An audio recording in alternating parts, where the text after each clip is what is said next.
नमस्कार, आप देख रहे हैं भारतीय न्यूज और मैं हूं आपके साथ सीमा नामदेव। बढ़ते हैं देश प्रदेश से जुड़ी तमाम खबरों की ओर। भारत में केंद्र की बीजेपी सरकार द्वारा सभी पदाधिकारियों व कार्यकर्ताओं को आदेशित किया गया था कि अपने अपने क्षेत्रों में पोलिंग बूथ पर जाकर सरकार की कल्याण योजनाओं के विषय में धरातल पर लोगों से चर्चा करें। इसी कड़ी में इंदौर में बीजेपी के राष्ट्रीय महासचिव कैलाश विजयवर्गीय द्वारा पोलिंग बूथ पर जाकर गरीब परिवारों से चर्चा करते हुए राहुल गांधी सहित उनके नाना पर भी कटाक्ष किया। बता दें, आने वाले सालों में लोकसभा के चुनाव सहित देश के विभिन्न राज्य में विधानसभा के चुनाव होने वाले हैं। इसी को लेकर केंद्र की बीजेपी सरकार अब पूरी तरह से धरातल पर सरकारी योजनाओं सहित अन्य लाभों का आकलन करने के लिए मध्यम वर्गीय परिवार से लेकर गरीब परिवारों के बीच में पहुंचने की कोशिश कर रही है। इसी कड़ी में मध्य प्रदेश की आर्थिक राजनीति इंदौर में कई पोलिंग बूथों पर बीजेपी के कार्यकर्ता आम जनता से चर्चा करते हुए नजर आए।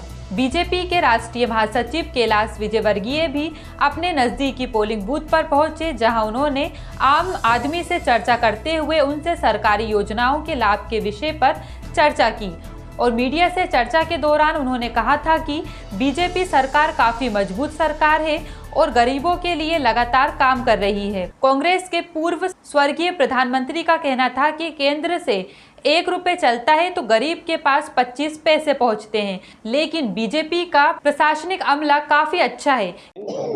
हम सब कार्यकर्ताओं को निर्देशित किया था कि आज कार्यकर्ता पोलिंग बूथ पर जाएं। मैंने भी जब गौरव जी का फ़ोन आया तो मैंने कहा किसी पोलिंग बूथ पे कार्यक्रम रखना। मुझे बहुत प्रसन्नता है।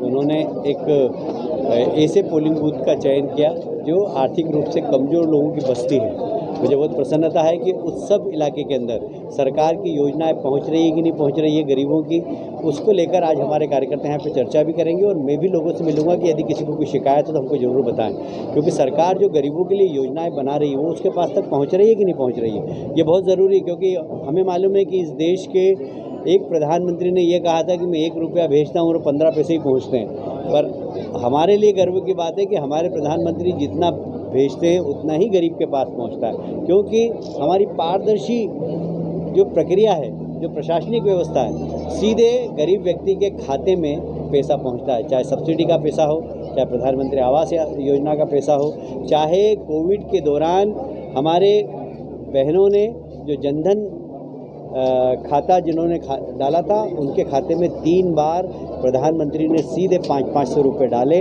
500 रुपये वहाँ से भेजे, सीधे 500 रुपये उनके खाते में पहुँचे। किसान सम्मान निधि का एक झटके के अंदर बटन दबाते ही इस देश के किसानों के खाते में 900 करोड़ से ज़्यादा रुपये अभी तक पहुँच चुका है। तो ये पारदर्शी व्यवस्था तकनीकी का इस्तेमाल करके, और ये जब भी संभव है जब आपकी नीयत साफ, जब आप चाहते हैं कि हाँ गरीब की गरीबी दूर करना है, तो तकनीकी का लाभ उठाकर उस व्यक्ति के खाते में पैसा पहुंचाना, ये बहुत ही अच्छा काम प्रधानमंत्री जी ने किया है। और ये सब पंडित दीनदयाल उपाध्याय जिन्होंने एकात्म मानव दर्शन दिया है, जिसमें उन्होंने कहा है कि गरीब का विकास हो, गरीब की गरीबी दूर होगी, जब भी समाज मजबूत होगा, देश मजबूत होगा। हमें इस देश को विश्व गुरु बनाना है अगर, तो आर्थिक रूप से कमज़ोर लोगों को बराबरी पर लाकर खड़ा करना पड़ेगा। और इसीलिए जितनी भी योजनाएं बनी हैं भारतीय जनता पार्टी की सरकार की, वह सब आर्थिक रूप से कमज़ोर लोगों की कमजोरी दूर करने के लिए बनी है। और ये सब दर्शन हमको एकात्म मानव दर्शन से प्राप्त हुआ, जो पंडित दीनदयाल उपाध्याय जी ने दिया था। आज उन्हीं की जयंती के उपलक्ष्य में इस पोलिंग बूथ पर कार्यक्रम। यदि केंद्र से 1 रुपए निकलता है गरीब के लिए तो वह गरीब के पास 1 रुपए ही पहुंचता है।